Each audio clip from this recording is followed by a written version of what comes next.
Hi guys! Ay mga kapuso, ako po si Cyril Manabat.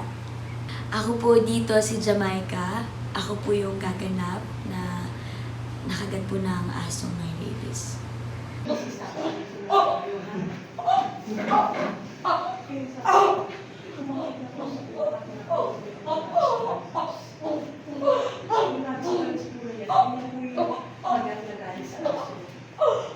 Matindi po yung kaya misis na kasama ilang oras na ako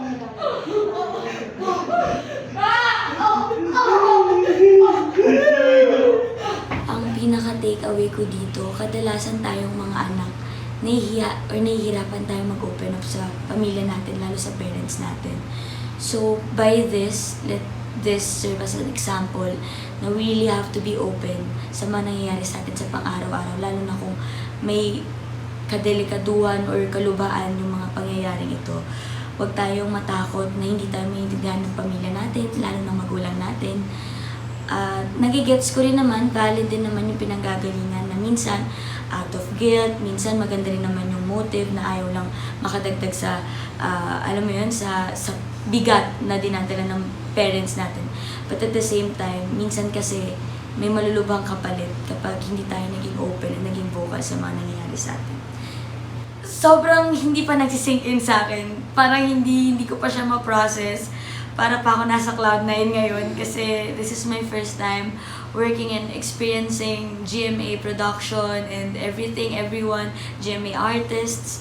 Buti rin nakasama ko si Miss A, si Miss Andrea kasi nagkasama rin kami sa Dirty Linen and previous once upon a time mga episodes ko dati. So, I'm so happy. Parang nakaka-excite, nakakatawa, nakakakilig. Para talaga ako nasa alapaap ngayon, hindi ko ma-explain. Tapos, ewan ko, nahihiya ako na ewan. Basta, I'm so happy. I'm so excited. I feel so blessed. Thank you po so much. Pagiging lesson na nakuha ko sa pagiging housemate ni Kuya, huwag kang matakot maging ikaw. And at the same time, kahit pangarap ang pinunta mo dun, babalik ka na may pamilyang dala-dala. Alam ko na pangarap yung pinag-auditionan namin, kaya kami nag-audition for PBB. Pero ayun, pamilya yung nahanap ko, totoong pamilya, and grabing packed na samahan, grabing tight na bonding. Grabe, paglabas ko, akala ko bago ako pumasok, grabe na yung wisdom ko, grabe na yung knowledge ko about life. Pero paglabas ko, na-triple siya, para na times 10 pa siya. And at the same time, mas natuto ako magipag-compromise.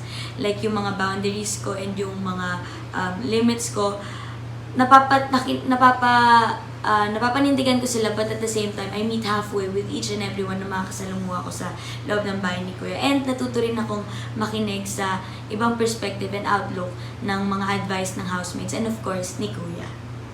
Hi guys! Hi mga kapuso! Ako po si Cyril Manabat at ikinagagalak ko pong sabihin sa inyo na mapapanood niyo po ako mga kapuso sa Wish Ko Lang po this June 14, 4 p.m. Magkita-kita po tayo and sana maging masayang pagsasama po ito. Sobrang saya ko po sa experience na to. Maraming salamat!